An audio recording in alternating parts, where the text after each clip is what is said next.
Welcome, everybody. Sorry that it's super tight, but that's how it is. We're going to be like family today. My name's Shauna Stein, and I'm the VP of Creative Resources at an organization called Promise 686. Has anyone heard of us? Oh, yay. Okay, good. So we're based in Atlanta, but we actually work in local churches throughout, I think we're in like 40 states now. And we also have implementing affiliate partners, 38 of those who work locally. So altogether, we're in about 2,100 churches right now. And we help churches actually build up a ministry. We call it a FAM, because that's kind of cool, right? FAM and family. Family advocacy ministry. And we just help them build ministries either in the prevention space, which here we're calling it preservation because we're talking about family preservation, intervention. So when the state intervenes in foster care, we help in that area, or connection, which would be any kind of permanency. So whatever a church wants to do, whatever lane they want to be in, or they want to be in all three, we equip them to do that work. So I'll pass this around so you can kind of look. This is one of our handbooks. So if a church is doing any kind of work that's not like very deeply relational, like when we put RAP teams around churches, this is their kind of basic training that they get on how to do awareness, how to learn about serving vulnerable families, all those kinds of things. So I'll just pass it around. You guys can kind of look at it during the time. I've already done it. You've already done it. Okay, she knows about it. Okay. So that's kind of who Promise is, and I actually help create those resources. So I have like coolest job in the world. So I want to pray and get us started. It's going to be noisy and chaotic, but that's our work, right? So we're used to it. Dear Heavenly Father, Lord, thank you for this day. Thank you just for this time that everyone has set aside, Lord, in this beautiful place that you have set aside for us to connect with you, Lord, to connect with each other, to deepen our knowledge of how to serve these families, Lord, how to bring them to you, and how to let their lives be transformed by you. So, Lord, I pray that our time together would be glorifying to you, but would also be a time of learning and equipping, and that everyone who leaves would leave better informed and with some nuggets to take home to do this ministry where they are. In Jesus' precious name, amen. Okay, so I just want to get a little grip of who's in the room. If you are kind of working at a church or you're a volunteer at a church doing the work, is that you? Okay. If you are working with My Village or an organization like My Village that's kind of doing the preservation, raise your hand. Okay. And if you are a volunteer, you might also be that thing and a volunteer, but raise your hand. Am I missing? Who am I missing? Are you like a host family? I don't, if that's what you call it. I'm learning a lot, I'll just say, because, I kind of work in all the spaces. I almost became a safe family long ago, but ended up becoming a foster family instead. So this whole area is very near and dear to my heart. So today, I'm going to talk about some lessons that we've learned. That's what Mel wanted me to talk about. And I was like, I kind of like that angle. That's a cool way to do it. Because we do have a particular model that we implement through Promise, a wraparound support model around a biological family. We call it a primary care community.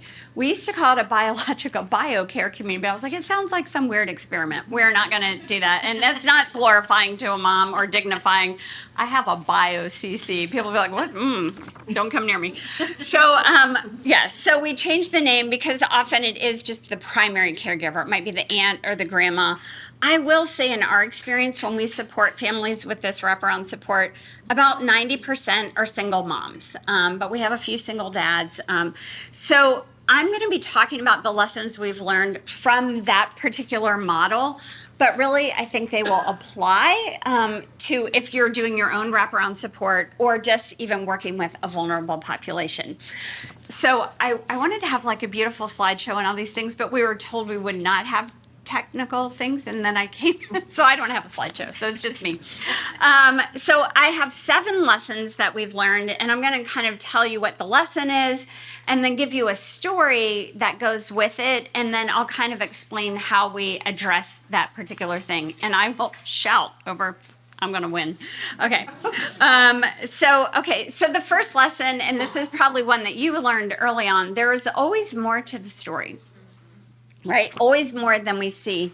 So when we piloted this particular model, we weren't really ready to do it.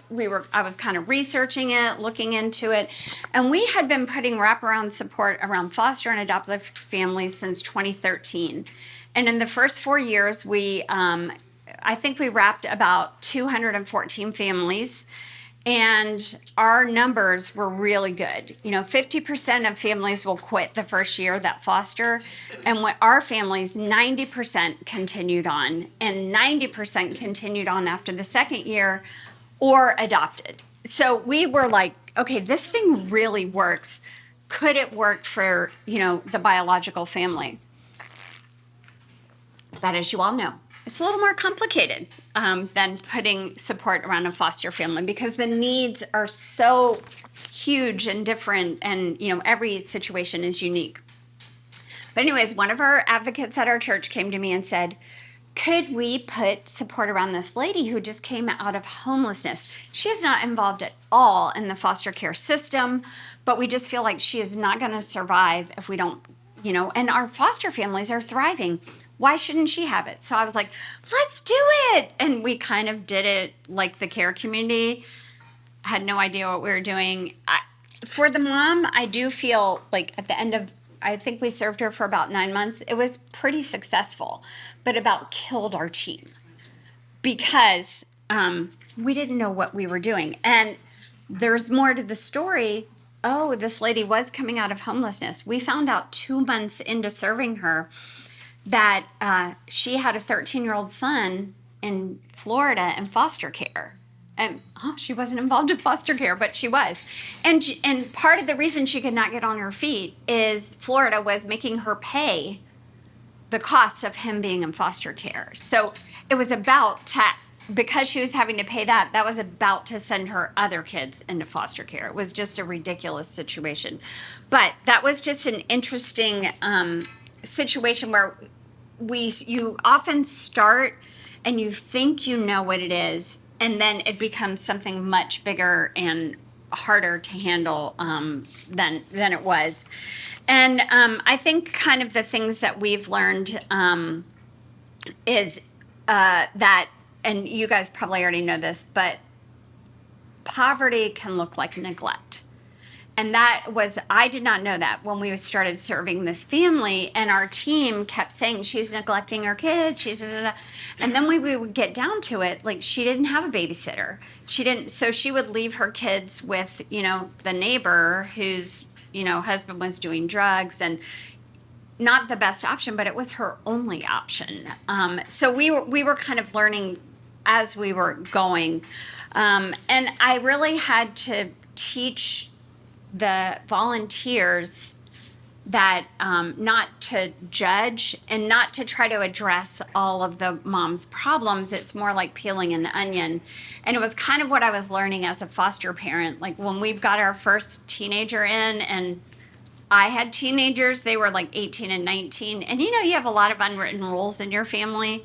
And like one of our unwritten rules was like, you don't put your headphones in the car. Like we converse in the car. We're not, that's rude to do that. Well, this kid was doing all the things that like our kids were not allowed to do. My son, Mr. Justice, is like, what is going on? Like, this is not fair, and we were trying to explain, well, he's only going to be with us for 3 weeks. So we cannot solve all his issues in 3 weeks. So it's like peeling an onion, and we're going to like only peel the layer that is the most important for safety and protection right now. And I had to like then share that kind of lesson with our volunteers, and just teaching them to always assume the best. Like if a mom hadn't called, don't just go, oh, she never calls back. Just like assume something happened. Maybe she lost her phone, maybe, and this mom did lose her phone, which caused like this huge snowball effect in her life where she lost her job. because her MARTA card to get around was on her phone. And then she needed a new phone, which she couldn't afford. She couldn't call her boss to tell him she did not have yet a really good network. Our team really helped her get back on her feet and get another job, like direct her. They didn't, do that for her, but it showed me that somebody who's in such like on the edge of poverty, that a real thing that happens to them is a tragedy. Whereas, like, what about you? If you lose your phone, are you going to be okay? You're going to be bad. I literally lost my phone like 5 minutes ago. I'm like, I don't know where I put it down. It's right here. But I'm like, well, I can just on my watch, find my phone. But if we lose a phone, someone will help us get another phone. So the teaching that we then kind of developed out of that was really making sure that we get our family buy-in, and who is a good candidate for getting served by a primary care community. Because this mom, she was a good candidate. She was employed. She was coming out of homelessness. Like we will say, if someone is working on their sobriety, they don't necessarily have to be totally sober, but they're working on it. If they're employed or employable and searching for a job, like we always say, their momentum needs to be moving forward, and we're going on the coattails of their momentum. We should never be working harder for the family than they are working for themselves. So that's always a check mark, like, oh, wait a minute, our team is doing so much more and the mom is not. I mean, that's a really key principle for us. So we also learned from this particular pilot. I'm really grateful we did the pilot, because I feel like we really did help the mom. The advocate, who was also what we call our team leader, was amazing. And she also learned so much and was so gracious to us as we were figuring things out. But we learned that boundaries, everybody needs them. The people we're serving and the people who are serving. So you can see I gave you a handout. I kind of made it a little more succinct than ours. But we give this to all of our volunteers that are serving on one of these teams. And they discuss that in their time when they have their launch meeting. They go through it and they make up their own team boundaries. And the reason for that, and this might not like apply to you if you just have one person like serving another person, but if you have a family serving, it's the same. Like, you're stronger in a team, right? Because some people, who here is great at making boundaries? Like, they can make really good firm boundaries. Yeah, that's why we do this work, right? We are not good at making boundaries, right? Yeah, exactly. But we kind of learn, right, the hard way.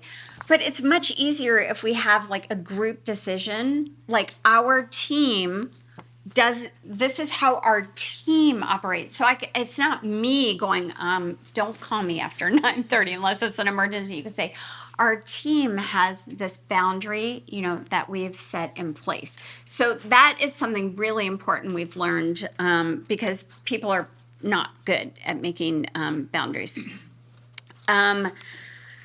So I think the other thing we learned, I kind of using the same story for the second one about boundaries, everyone needs them, is we didn't realize the complexities of the families that we were going to serve. So it took me a whole nother year to even come up with our model, because I went out and just started interviewing everybody that was working with this population, to understand the complexities of what we were doing and trying to create a short training for volunteers, because that's all volunteers, who are not being host families, but are just serving on a team. They don't want to come to an all-day training, at least that's our experience, and trying to whittle that down. And we also know that, volunteers want to do all they can to help a family be successful. So they don't know where they should stop. Where is that line between enabling and empowering? So that was why we created the boundaries. And, volunteers feel almost mean or unchristlike when they don't help and they don't step in to do things. but we have to kind of train them like with a different thought of, you're not out front, you're behind and beside. So you're not pulling this family along. And we also learned we kind of serve two kinds of moms. I don't know. I would love to know if you guys have this as well. We have moms that really don't ask for very much. They're not good at communicating their needs. And they just don't ask for much, and they accept everything that comes their way. And then we have the moms that over ask and ask and ask. And both require boundaries. Like a woman who's not asking, or a caregiver who's not asking, we need to like figure out how to get her to open up so she can tell us what her needs are, and we can come alongside her. The bigger problem, though, are the people that continue to ask. So our solution for that is we train our volunteers. We have a 45-minute volunteer orientation. If anybody wants to see it, if you have any questions, I don't even have there's the thing there. I'll write my email address. You are welcome to ask me anything. I can let you view some of our resources if you want to. So we have an orientation. It's 3-ish videos. The first one is like an introductory to just basically child welfare, learning about like how the child welfare system works. So for us, it covers anyone who's serving in what we call our FAMs. But we also really specifically hone in on serving vulnerable families, and is a little bit about, I was just in the previous breakout, and we talk to people about how you are really, broken people coming alongside broken people. And really understanding it's just we are all broken people. We have a broken relationship with others and with God. And if we just remember that we're all kind of on the same page. And so that's in the first video. And then the second video is even more about, how to serve vulnerable families, what that's like, if they're lying, what do you do? The typical things that we see, but most of our volunteers are going to serve a population that is unlike the population that they live and work and play in. So we want to prepare them for that. And then our last video just talks about the roles and responsibilities on the team of what they are doing. And then we finish it with the 5-minute ACEs primer, because we really feel like it's so important to understand the ACEs and how that's affecting, the success of these adults. The other thing is that creating boundaries. I'm a TBRI practitioner, so we're always thinking about meeting people's needs and creating felt safety.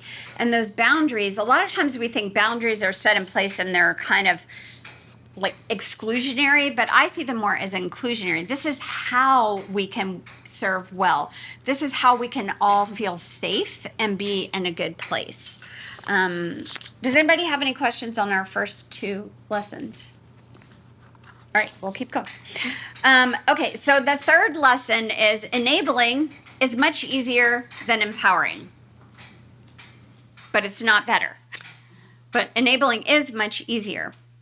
And I'll tell you a story. So we had a primary care community down in Florida. Oh, we are in Florida. It was in Orlando.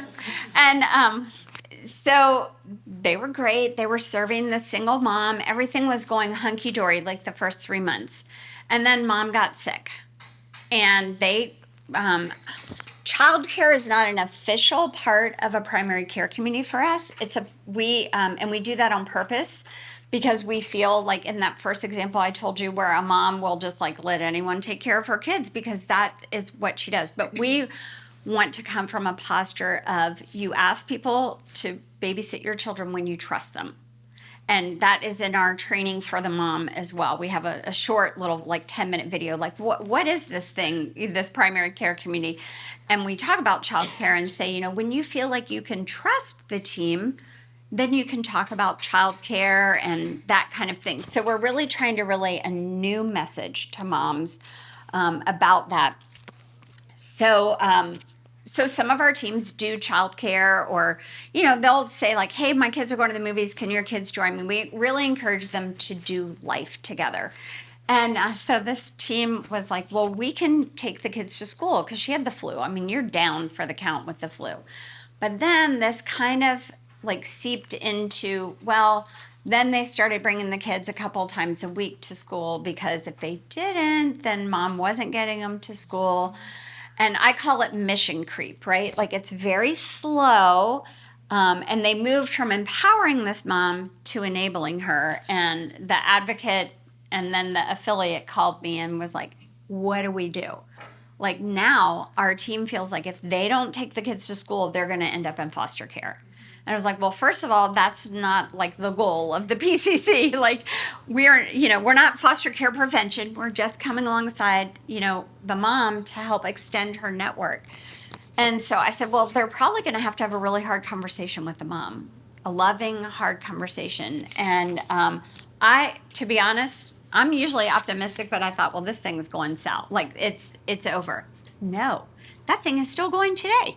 They worked it out. They had a hard conversation with her, told her what she needed to do. But see, if they had not put boundaries in place, she would have just gone on. But, they were teaching her how to really love her children better, right? By putting those things in place. So I kind of love that story, and I was so happy that it ended out well. So what did we do after we learned that we need to have regular check-ins with the team? So our team is led by someone called a team leader, and they're kind of the liaison between the supported family and the team. And so that team leader in the PCC acts a little bit like a mentor as well, just like a good listening ear. And so we just want our advocate at the church to be checking in with that team leader on at least a monthly basis. We have told them to do that, but now we have like more reason to say, hey, you really have to check on the emotional health and well-being and make sure that team is not drifting into enabling that family. And then, I already taught you that one. We can't be working harder than the family toward their goals. And so the way we set up our primary care community is I like to think of it how Jesus took care of people's issues. Like, if they were hungry, he fed them first, and then he met their emotional and spiritual needs. So when people don't have their basic needs met, they don't really care about the other stuff. So what our team does is for 6 to 12 months, they'll bring a weekly meal to the family. And for the first 6 months, if it's financially feasible for the team or the church, like, provides gift cards, they bring every other week supplemental groceries. And we let the family know this is not groceries. These are like extra things that you might like to have or you might need. Maybe it's like special shampoo, or you want more fruits and vegetables, or your kids want like fun snacks or something like that. And we put a cap of like $75 on it. So some of our PCCs do the supplemental groceries, some don't, but we only do it for about 6 months. And when we do it like that, and we have like 5 to 6 people on a team, people only have to do it twice during the 6 months. But a lot of churches actually pay for their primary care committees to do that. So the other thing that we do is the idea of sort of like teaching to fish. Like, for a foster family, we just bring a meal once a week. We don't worry about it. But this mom that we're supporting, or dad or grandma, might not really already know how to cook for a lot of kids. I don't know. A lot of these moms have a fair amount of children that they're taking care of on like a very tight budget. So we encourage our teams to create a recipe book where whatever they make, then that recipe goes into that book. And then they also put the shopping list on there, and they teach the mom, take a picture of the shopping list so you'll have it at the store. And some of them even go shop with the mom. And I can tell you, these moms, they're like, I love my recipe book. And we teach them to teach the mom to make a double meal, right? So she doesn't have to cook every night. Make that lasagna for 2 nights. Make that whatever it is for 2 nights. So we're not just providing the meal, we're providing like the teaching of that if they're open to it. Okay, so that's our enabling is easier than empowering, but we really just want to be empowering. Let me see how we are on time. Oh, we're great. Okay, so the fourth lesson we've learned is people long. Stop. People long for connection, not correction or direction. So, Karen Purvis from the TBRI says, what's broken in relationship can only be healed in relationship. So that is really our goal of putting this team of people around a family, is extending her network so that she has more people to rely on. And in the beginning, we always see that is more like the actual needs that the family has. But then as those needs are met and trust is built and these boundaries are created, so we have some felt safety, those relationships start to build. I really feel like another lesson I learned, and because we launched our second pilot right in the middle of COVID, is that connection takes much longer than any of us really want it to. And I remember we had originally set up the PCC to run 6 to 12 months, thinking, we don't want to be enabling this family forever. We want them to get on their feet. And so I had a call with the team leader about probably 10 or 11 months into this PCC that we launched. And I said, what do you think? Because we thought we're going to end it after a year. And she said, oh my gosh, she said, I don't know if it's just because of COVID, but I feel like I don't have the relationship yet with the mom, and neither does our team, that we would just pick up the phone and call her yet. And I think she's going to fall off our radar if we don't have the actual model still in place. Can we do it another year? I was like, sure, please. Yes. Are your volunteers willing to do that? And so that really taught us that it just takes longer, and even past COVID. Most of these people that find themselves in a situation like this, they've had their trust broken so many times that why would this situation be any different? You're going to do something and you're going to desert me. And, that takes well over a year, usually, depending on the mom. But in our experience, somewhere between 8 and 12 months to really build that connection and relationship. And I must say, hopefully, I have the video on my computer. I'm going to try to show it to you because it's such a great video of this mom. And long, complicated story I won't get into now, but her team leader is now a foster mom. And now the bio moms that she connects with the kids that are in her home, she connects them now to this mom who she took care of, and during COVID and after COVID. And now they text all the time. They're really, really good friends. So it was very successful, but we didn't know what we didn't know. But that connection, and that is really hard for our volunteers to understand. But I liken it to if you move to a new neighborhood, unless you're super gregarious like me and you can make friends with the lamppost, it will take 6 to 12 months to really meet people and get to know them on your street. And I just try to remind people, we're not fast either. You want to be fast with this because this is the thing that God's called you to. But normally it takes a long time to develop those relationships. Let's see. Oh, I think I told the wrong story. Well, that's really good for me. Okay. Well, that was Tesla's story, but we'll get back to Tesla. Okay. That's why I need a slideshow, because I can follow my slides. Okay, so I'm going to tell you another story about connection, not correction or direction. So this is really interesting. In our training, as I told you, we tell people, it takes a while. You really have to invest in people. You have to show up when you say you're going to show up. Your yes has to be yes, and your no has to be no.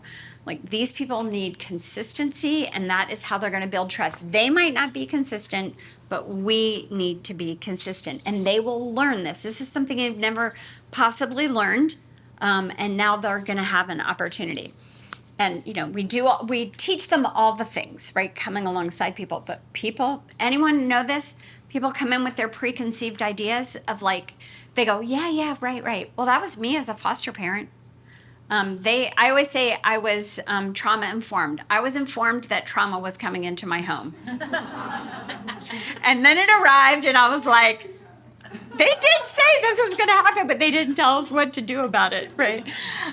So look, we do inform people, but they come anyway. So this is a really good email that we got from a team leader who's serving. We also have a model of our primary care community called an Embrace care community, which is slightly altered to come alongside a mom who's experiencing an unplanned pregnancy, and it's only intended while she's pregnant. So they kind of were trying to get started with this mom, but she had the baby before we could get her a stable address. So that was kind of how they started off. Here's what Brittany says. I pictured helping those less fortunate and having them change their lives according to the advice I gave them, becoming an irreplaceable part of their life and being fulfilled and energized by the joy serving would bring me. How prideful I was and how little I knew about what blessing the city really entailed. Their fam is called Blessing the City. My reality is driving across town during rush hour to go to dinner with a single mom who needs to vent. It's being brought to tears in Walmart while buying groceries for her because the Lord used something as simple as the cost of eggs to reveal my selfish heart. It's giving her my favorite parenting book, earmarked and highlighted, only to be disappointed to find out she still hasn't read it.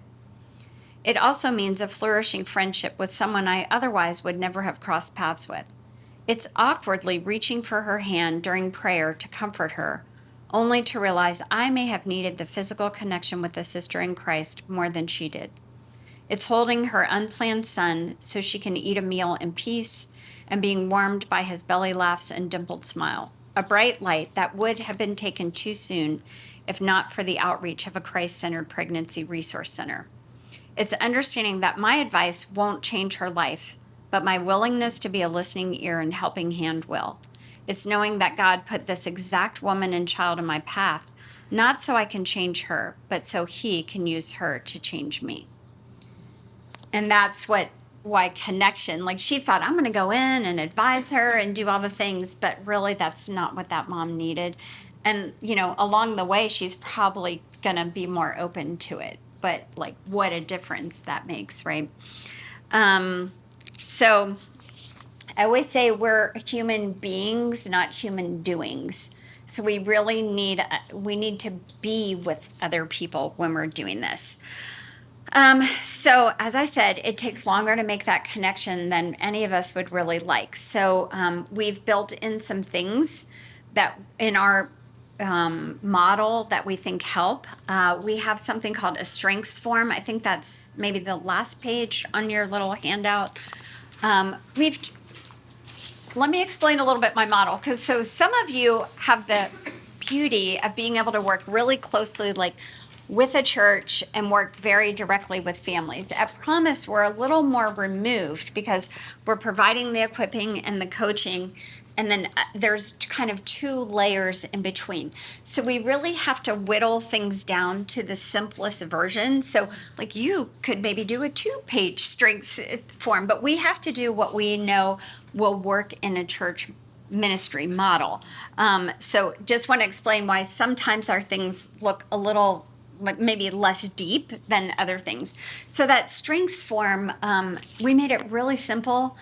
Hey, circle any of these things that you think about yourself or that other people have said about you, right? Because we know that most of these caregivers we're serving have very low self-esteem, very low opinion of themselves.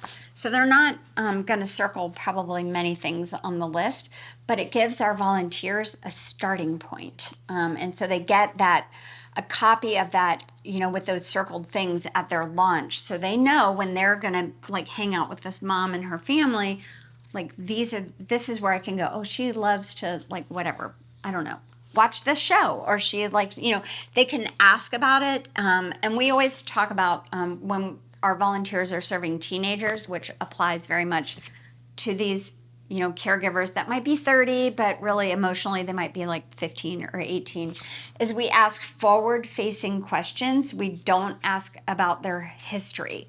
So we ask about their likes and their dislikes. What do they want to be? Oh, I mean, all the teens want to be I don't know, a TikTok star if TikTok stays, whatever. But I'm going to be, and at one point we might have a real discussion with them about that. But that is the way that we go into their world. And that is really the way to create relationships. So that's what that strengths form does. It helps our volunteers have some points of contact where they can ask the right forward-facing questions. And really, I got that tip from a child who had aged out of foster care. He's like, stop asking questions about my story. I will tell you when I want to tell you. Ask me about my future and what I like. So we do the strengths form. All of our volunteers, we ask them, their basic thing is praying for this family and encouraging the family. That is their main job. And then we ask them to do what we call monthly meaningful outings.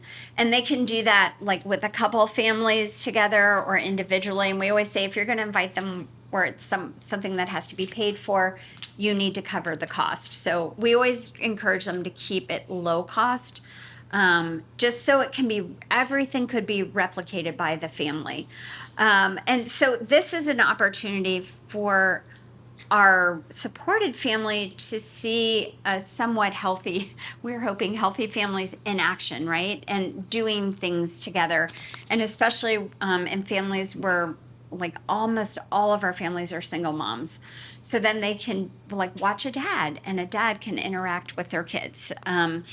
Then we ask our team to help with celebrations and more to make sure that things are not forgotten, that they're marked, right? Like, a child's birthday. So this lady, Tesla, the team leader said, what are you doing for the kid's birthday? She had just gotten in her apartment. And she said, oh, the foster mom who was still helping her with a little bit of respite is having a party for her. So I don't really have to worry about it.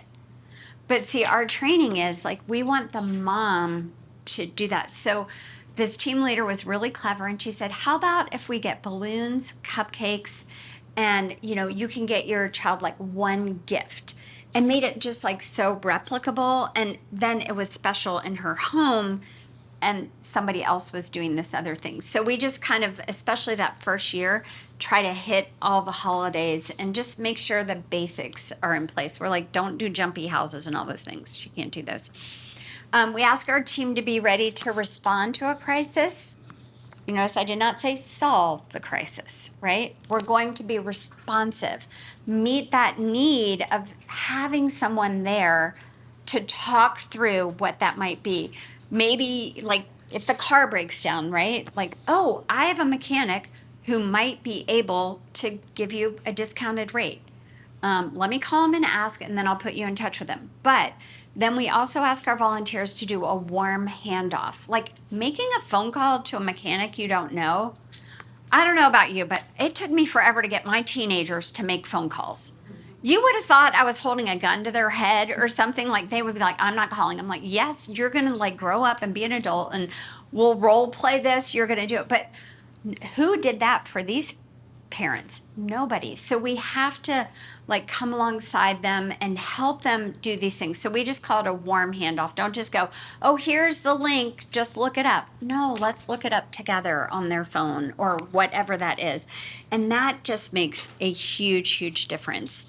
And then coaching and mentoring, when they fill out like about a 4-page questionnaire, it's very simple, and we do it together. Again, warm handoff kind of idea, that we're not going to just throw a 4-page form at them and go, hey, just fill this out and get it back to us. And in there, we ask them if they are like, do you want help with any of these things? Like parenting and, anything like that. And then, are you willing to go to church? Do you want to go to church? Where are you in your faith? Because many people that we're serving are not believers. So those are the relationship parts of building that we do, that we hope will carry on. And we now set up our PCCs for 6 to 24 months.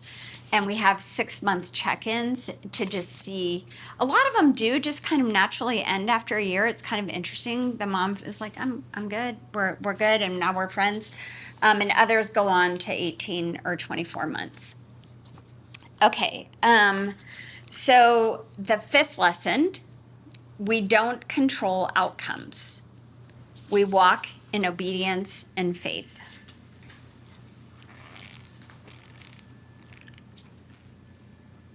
You guys probably already know that. We don't have control over really hardly anything. But we'd like to feel like we will have some control. Like if we put this in place, it's going to move the needle. She's going to have success. So I wanted to share a story about one of our fams put a PCC around a mom, and then she started using again. And they had to report her. And then the children had to go into care, and our implementing affiliate called me and said, we don't know what to do. Like, what do we do now? And I said, well, the one thing you don't do is don't desert this mom, because that's what everybody else does. The moment she fails or like goes back, everyone goes, man, and the kids go into care, and now everyone will rush to like support the foster family where the kids are in care, which they should. But let's not forget the mom. So we just have to do what is safe for everyone to do. So I don't know if the mom is currently using, probably nobody wants to go into her home. But you can still do prayer check-ins. People can still text with her. Just do not let her feel like the church abandoned her. And so it was interesting that they were like, oh, that, okay. Because really the natural instinct was to like, okay, well, we can't serve her anymore. And I don't know the end of that story. Sorry. I wish I could tell you. So the other thing I wanted to say is, we may or may not, in whatever capacity, move the needle. Like in this case, it went backwards, right? But that is actually not what God calls us to. And I always try to remind myself that He is writing the story, not me. I get to be like sometimes a lead character in a few chapters of the story. And sometimes I'm a very minor character. I want to be a lead character, but I'm just a minor character. But I'm not actually writing any of it. But gosh, I am a writer, actually. Oh, I'll get to that. I almost forgot. I wrote a book this year, or last year. Anyways, but so yeah, I really want to write people's stories, but God has really had to convict me of this, even in my own biological children's lives. And so but you know what I found is like people will be like, how's so-and-so and how's that going? I'm like, you know what? I'm not writing this story. So the pressure is off. It's kind of a great feeling that I am not responsible for the outcome of that, right? I don't have to carry that burden. We do kind of, but Jesus says to give it to Him. I loved what one of our team leaders said after she'd served for about a year. She said, the goal is simple. Love someone worthy of love in the way our Lord has loved us. It's beautiful to see what God does with it all. So we have a couple reminders of our volunteers that, your success is obediently following God's call and what He's called you to do.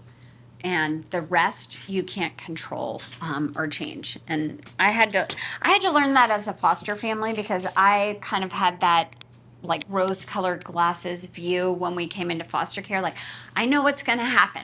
We're going to get the kids. And we were very pro, like getting in relationship with the bio family, birth family. And so we're going to like befriend them. And then like the kids will go home and like they'll heal when they're in our home, of course, because, you know, that's what's going to happen. And we raised two pretty good kids. So like we've got this. And then, wow, if you could hear a lot of my story, you would be like, well, God was just laughing, I think, up there. The first, was it the first or second family or kids that we had? The birth family didn't like us very much, no matter what we did. They didn't like anybody very much. And I did not get a good relationship with the birth family until maybe our fifth placement. But that was probably after 4 years because one of our placements lasted 2.5 years. So it took a very long, but I was so pro this. It was so hard to, and God just had to give me and my husband a big reset of like, it is not like you're not moving the needle. This is not you. Just do what I've called you to do.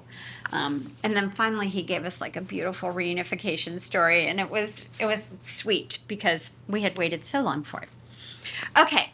Lesson number 6. It's messy, but worth it. So I want to share this testimony from a mom who was served for about a year by a primary care community. And her children were in foster care for the second time. And the foster mom said to the church, hey, these kids are going to go home.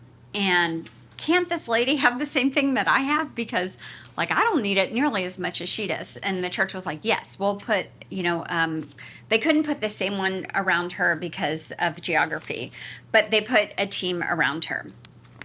And so this is a little bit abbreviated version of her letter that she wrote after about a year. Our experience with Rising Church has been nothing short of amazing. It is never easy asking for help, and honestly, even harder sometimes to accept it, especially in a world where we are told to never rely on anyone and asking for help is weak. So as I'm reading it, this is the bio mom's mentality, right? This is what we're kind of trying to connect with. When I received a call about being served, I felt so embarrassed and ashamed that I was even in a situation in life where I needed help. But from the moment we met with one of the families, those feelings began to fade away and were replaced with feelings of hope and love. We have all heard it takes a village, but I think we get so wrapped up in the chaos of life that we forget we need to lean on our village. I feel like the team has been our village. The meals and groceries, the gatherings, the invites, the birthday celebrations, the gifts, and time has all been a huge blessing and one that could have never been given enough thanks for. But the greatest blessing is knowing that we have a group of people that care about us, pray for us, and with us, and show us love that hasn't always been shown so freely. So it's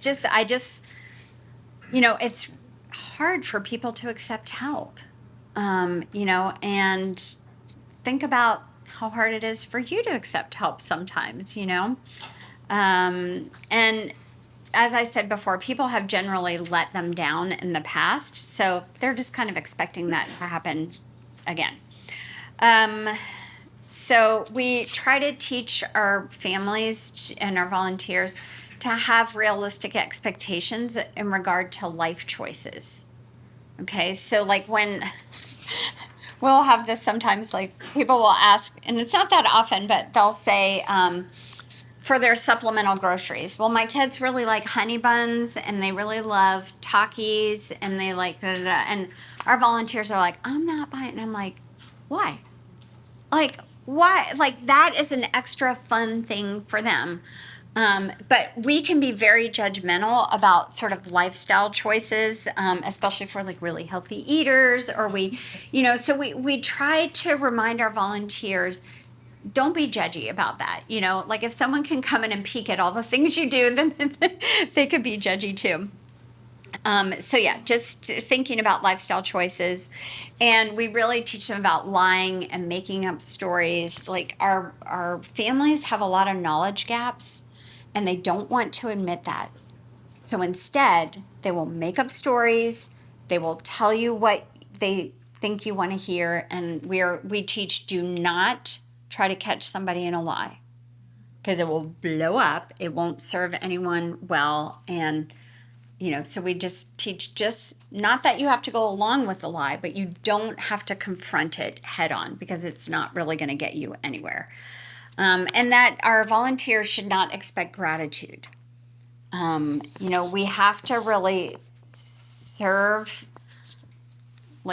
and not expect anything back. And if you do get something back, that's kind of a bonus, but they're going to learn from us as we go along. Okay, so the 7th lesson, let me see where we are on time. Oh, we're doing great. It's a journey we're all on together. Like the one team leader said, maybe it's really about her, God's teaching me about him through her. And it is a journey. So a journey, if you think of, if you go on a trip or you go somewhere, you want to go the fast, I want the straight line, right? But whenever I think of a journey, I'm thinking we're kind of and that is how it is. It's going to be ups and downs, and that is what's going to be happening. And it's all about relationships. We really teach our volunteers, no one is a savior. Only Jesus is the savior. We remove as much as we can any heroic terms in our language. We try to, a lot of people say, well, the children in foster care are the heroes. I'm like, okay. I mean, they are, because gosh, what they have to go through. But it's easier if we don't have heroes, because really only Jesus can do the rescuing. And when we kind of help, make people feel like they're rescuing or wearing capes, it gives them the wrong posture when they're dealing with people. So I want to, we're going to try to do it. Hopefully it's not going to be too loud in here. I wanted to show you, you can look at it later, but I've shared a lot about what we do on the primary care community, but here's kind of a list of, on the second page, explaining that, and then it goes into the backside of the more specifics of how that works. And you're welcome to copy any of this. I don't care. So before we attempt to watch a video on my computer, which is going to be interesting, I know there's a thing here, but I don't have an adapter for it. So I wrote a book I wrote it 5 years ago, but it takes a long time to get a book published.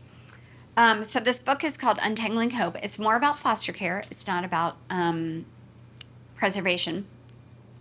But 11-year-old Hope is in her 7th home in 3 years, and she finally lands in a really good home. But her goal is to get out of foster care. So she's got her plan to get out of foster care. So I want to give this away. Does anyone here have a daughter who's 11? Do you? She's 10. She's 10. That will work. Okay. Come see me then, and I'll sign up for it. Okay. And if you want to get one, they're on Amazon, and I have bookmarks with the little QR code if you want to grab one. But I didn't want to be too cheesy and give everybody one. But you're welcome to grab one. Does anybody have any questions about anything that I've shared? You guys are a very quiet audience. Yes. What is there so if we say we wanted to have you come and do a fam, teach us how to have a whole fam at our church, is there, what cost, is there or is that a website somewhere? Or how does Yeah, it's on our website. So we do 2 different types of online trainings. So one is if you want a fam, but you're not going to do the wraparound support, then you would, the advocate or whoever's leading that at the church would attend a course called Fam Basics. And basically it's $25, and you get that handbook, and you get a little welcome folder, and then you get a QR code, and you watch the course online. It's only an hour long. So it basically teaches everything that's in that handbook. And they're pretty engaging videos. And then if you want to do the wraparound support, then you would attend what we call our Fam Care Community Clinic. I didn't bring that handbook because it's 200 pages long. It's so heavy. Then that costs a little bit more. That is, I want to say $125, something like that. But you get both handbooks then. You get a t-shirt FAM t-shirt. You get your welcome folder, and then it's actually, I think, 4.5 hours of training. So you do 2.5 hours of independent training, which includes the FAM basics. And then we do a 2-hour live webinar where like we teach live and do a couple videos and then answer everybody's questions. It's really good. And we have them monthly, every first Tuesday of the month. So it's on our website, promise686.org, and just under events, you can see it there. I will say I've done their training. I was with an organization in Texas that was going to sign on with Promise 686, and then we had to move. But they have incredible resources. Once if you become a 686 organization or affiliate is what they call. Hey, my name is they have Tesla. I'm incredible 28 years old. Sorry. I would like to tell you a little bit about my. your volunteers that goes into specifics of the language you ought to use with families that you're serving. Because I know a lot of us, if we're not used to serving people that don't look like us, we might use words that are not very respectful to them, not realizing it, not with any ill intention. But I just thought that the training was super great about how you taught people, hey, just think about your words more from a different perspective. And it's full of resources like that. So just to give them a plus, they have done a great job of making those resources. Yeah, we do. We have language and why it matters, and that's part of a whole series called Navigating the Journey for foster and adoptive families. That is on our website for free. You can just go look at it. There are 10 different videos that we created because when people are investigating foster and adoption, I don't know about how it is in your state, but in Georgia, like we went to an info session for 2 hours. Then basically we were like, okay, we're going to do it. And then we, filled out stacks of paperwork and 25 hours of in-person training. And along the way, you're learning things that like you might decide you're not going to foster, right? But now you're 15 hours into the thing. So we created these videos as sort of a springboard in between so people can inform themselves before they take that big leap. So that's one of those videos. And then we also have another resource that I think is fantastic for churches. It's a trauma-informed course. It's only 30 minutes long, so it's for volunteers and staff that serve in a church to understand how to come alongside children who've experienced trauma. It's called A Place to Belong. So really, I'll give you my email address. If you want to watch it, I'll send it to you. It is really, really good. It was quite a task to get like that information into 30 minutes. Okay, we're gonna attempt the impossible because I've really. Oh, Tesla, not yet. Okay, I don't know why this. I think it's because it's on a PowerPoint. Now, let me turn her up as loud as she'll go. Okay, the air stopped. That's good. Can everybody see it? Okay, hold on. I have to. Okay, she just says she's Tesla and she's 28 years old. Hey, my name is Tesla. I'm 28 years old. I would like to tell you a little bit about my story. I grew up in a very broken home, generations of addiction. My grandparents and my parents were addicts. I became addicted at a very early age in life. I had 2 very beautiful daughters, and by the time I had my second one, they were both taken into foster care due to my addiction. I went into treatment immediately after I had my second daughter, and I was clean for 9 months and 25 days to the day during that time, and I got custody of both my daughters back. But I went back to my hometown where I was from, and I went back to be with my family, and I fell back into the cycle of addiction again. And it wasn't but like 2 years later, I lost my kids again for the second time. And this time, when I left, I just didn't turn back. I felt like the best way to really get connected with good people and change my life forever was to get connected with the foster families. I reached out to Robin. Robin was the foster mom in the very beginning. Whenever I connected with Robin, she had asked me, do you really want to get well? What kind of life do you want with your kids? And I told her that if I could have it any way that I could have it, it would be for it to be just me and my girls and, to raise them. So I always prayed for, a life with my kids, but it just fell out of my reach. It's just something I never knew. And the more connected I become with the foster families, I felt a closer connection with God. at the same time. They invited me out to their house for Thanksgiving dinner, and this was the first time that I ever met them, you know, and their whole family was there. I was like, whoa. um, and then after that, like, there was times where I would go over there and put the girls to bed, you know, and I got to brush their teeth with them. Like, the first time I ever got to brush their teeth, you know, was over there, you know, and read them bedtime stories. They were always loving and caring, and Robin would send scrapbooks of things that my newborn was doing, you know, from 0 to 7 months, you know. She's rolling over, she's cooing, she's cawing, you know. It was just awesome, you know. And it helped with the fact that I lost her at birth, you know. The bond kind of got disrupted, and that helped with her keeping me up to date on everything that she was doing, you know, and pictures of her when she would come to visitation. Maybe some can feel jealous of the fact that somebody else is doing what we can't do at the moment, you know, because we struggle with addiction or whatever the case may be. I was just always grateful. All my life, I prayed for God to, like, reveal to me, like, how he's real.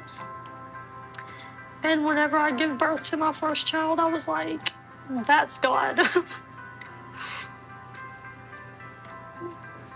I was so in love with her.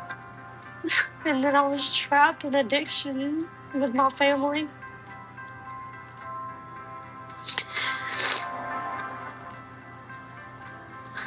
So,